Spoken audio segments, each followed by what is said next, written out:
Well, this could be an incredibly foolish choice,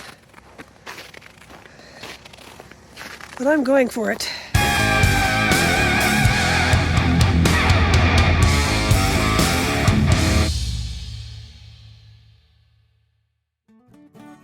Well, good morning. I spent last night at Chateau Walmart, and this morning woke up to plus 7 degrees, from minus 25 to plus 7. Well, that's Calgary and the Chinooks. Anyway, I got some work to do, so I'm going to make use of the public library here in Quarry Park. First time here, looks like a very nice place. Christmas trees for sale at a public library. Well, I must be getting old. I'm finding that libraries are not places that one is able to concentrate anymore in silence. An abrupt little ending to my time away. Our dad has fallen and he thinks he's broken a rib. And yet he still didn't call me, so I don't know what's going on. I've just decided to head back early. They're not used to asking for help. It's very annoying. So I've decided to head back and see what's going on. And just a couple of days ago, my brother-in-law's father suddenly and very unexpectedly died. It's all happening all at once, as things often do in life, don't they? Well, my dear papa was okay in the end. Very sore, but hopefully no fractured rib. Refuses to see a doctor, as he does. And I just got on with my work week.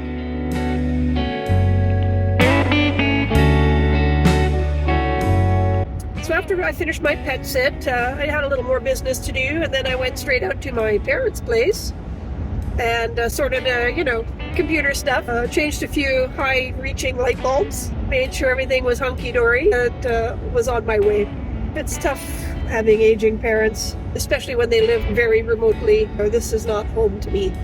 It's a place that I've got family, and my family is very important to me, but my surroundings... As you might be able to judge, I am feeling a little bit depressed. So I've got 3 or 4 days before I start my next assignment, and it's Christmas coming up. Death in the family a couple of weeks ago.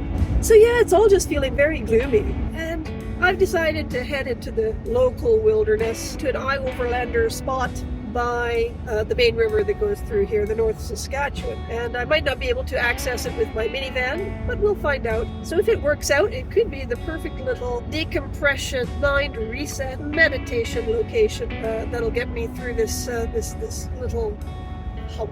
Planning to make a little bit of vegetarian chili, and hopefully I can find a place where I can just live outside of my van for a little while, even if it's minus 10 out, to do some cooking outside of the van, some easy walking, and then just hang out and chill out in nature.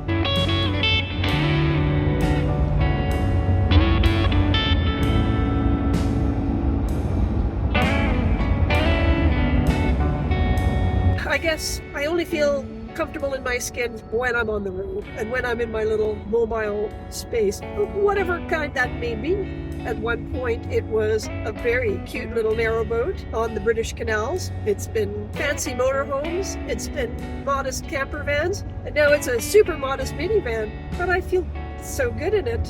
I'm the captain of my own ship, my land ship. I guess I'm just a true blue, dyed-in-the-wool nomad. Was it nature or nurture? I think in this case it was both. My nurture pushed me out into the world, and my nature is curiosity. I'm curious about life. I'm curious about everything.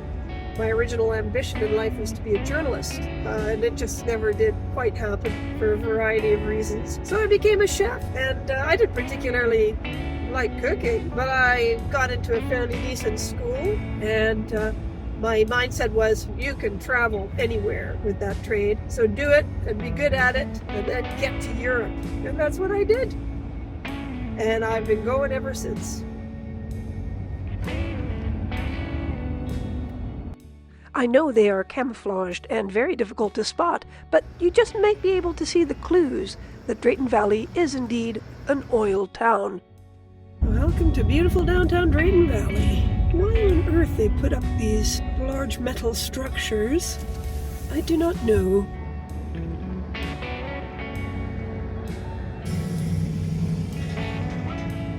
Well, I think I've just realized why they've put up these strange industrial structures, because they're supposed to look like oil rigs in celebration of the industry here.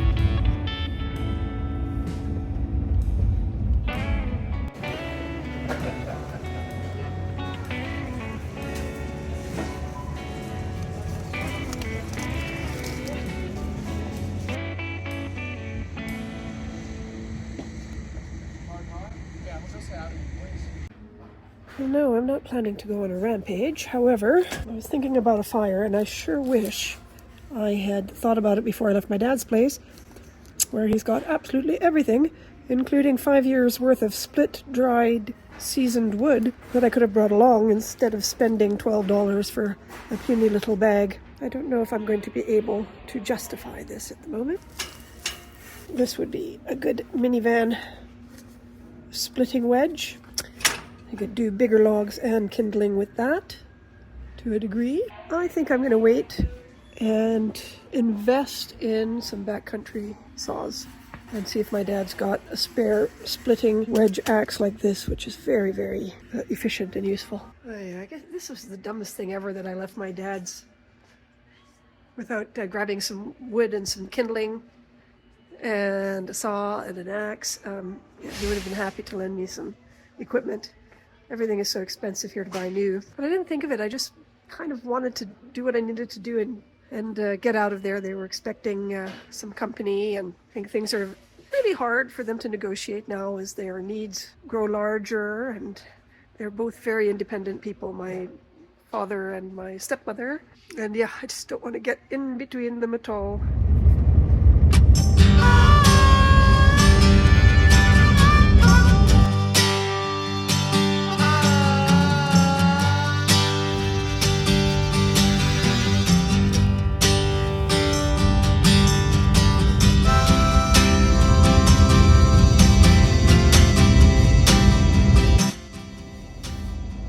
Well, I followed the mapping directions to the spot where we were supposed to be able to boondock very legally, and I am clearly on an oil lease. This can't be it. This looks like it's been here for a while.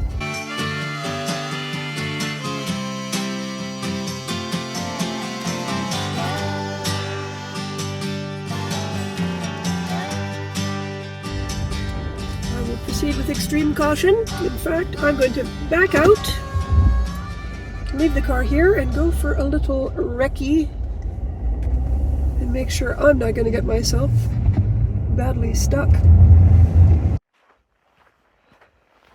Scare up some driftwood for fire, some deadfall. Yeah, the road is pretty severely rutted here, although I would be right by the river if I could only have the clearance, but I really don't want to risk it in the winter. Nobody else here to help. Not a good idea.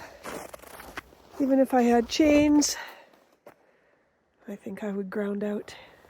But geez, if I could only get the car in here, wouldn't that be awesome? If I had winter camping gear, just bring the tent in here. Oh, and here I think I found the king of the spots. Look at the size of that fire pit. Hallelujah. Well, this one's going on the list for when the snow dies down a bit. Back to the car. The dream is dying to get it through here. These are all World War II tank tracks now. Even they might have trouble. Well, this could be an incredibly foolish choice, but I'm going for it. I want to make it to the river. If we get stuck, I've got a shovel. I am my father's child, after all. Here comes the tricky bit. I'm going to try and stay high here. So I'm going to back into that spot there and look at the view. Well, she who dares gets the view, or gets stuck with a $1,000 towing charge. Never be overconfident. Trust me, I've learned the hard way.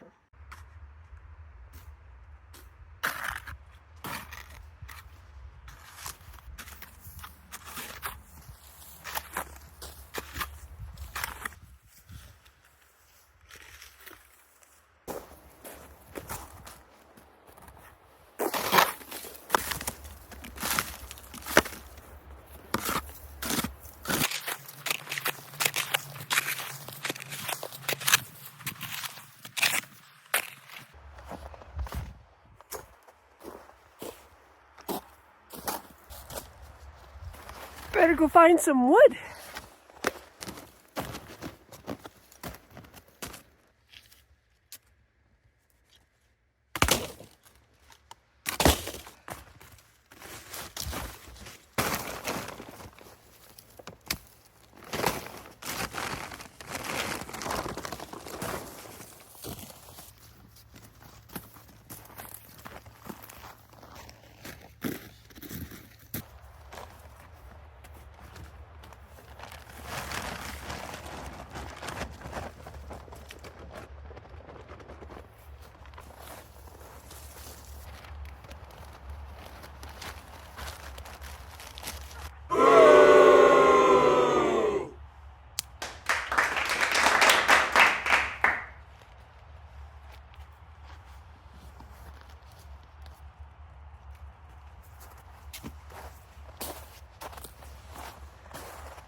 I just spent an extraordinary and peaceful 24 hours here in this wonderful little spot. What magic, what peace, what beauty, right here in the middle of oil land, Alberta.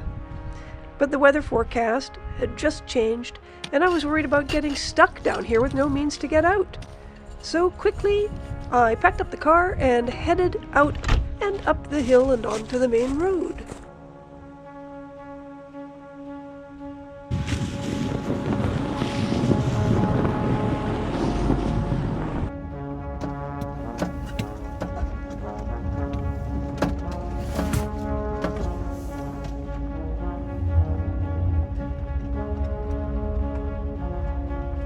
Well, you can see now why I had to get out of my pretty perfect little spot by the North Saskatchewan River all by myself with only the moose and the deer and the coyotes.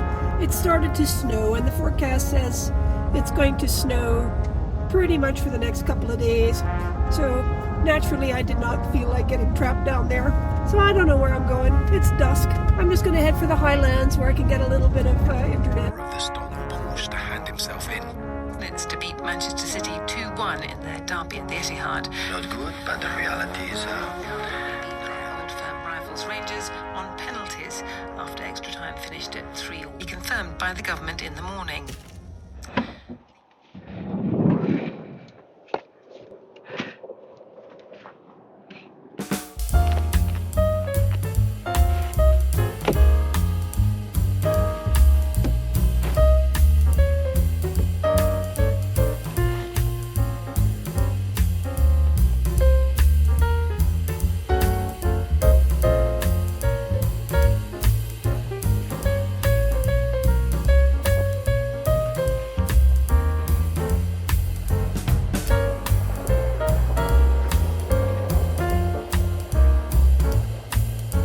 Well, I got caught in a little snowstorm last night. Dodge Grand Caravan, yeah, very stealthy. Not so great in the 4x4 situations. Spent 2 hours on the road with almost zero visibility. My windshield wipers iced up completely, so I had to stop every 5 minutes and chip the ice off of the windscreen wipers. And finally, I just decided I don't care where I pull out, so I had to find this little oil lease road just off the highway. I think I'm going to be heading back towards the city as I have some work coming up over Christmas, a little dog to take care of. Minus 20, and she's starting up pretty good still, knock on wood.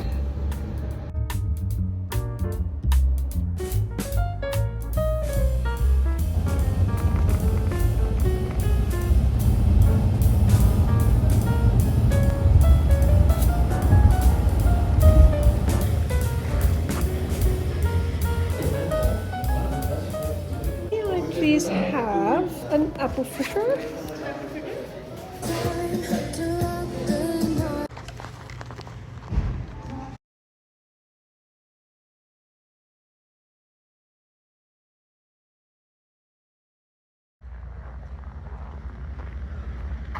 And for a nice hot shower. Only about -20 today.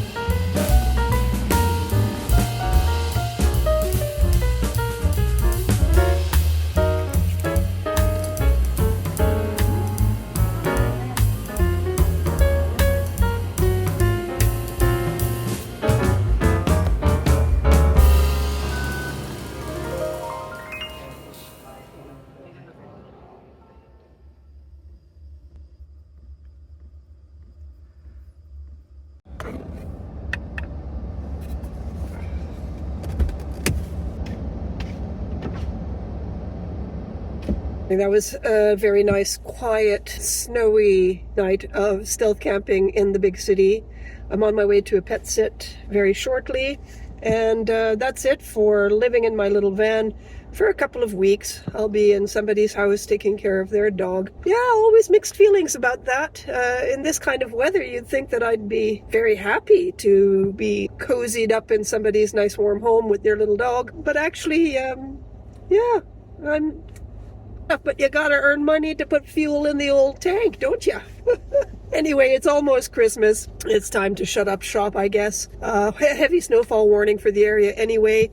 Temperatures went down to about -22 last night. It should be looking better this week. Anyway, I better get going to my job. And yeah, I'm going to use this time to do some video editing, admin sorting, and connecting with friends and family back in Europe. So we'll see you soon. Merry Christmas.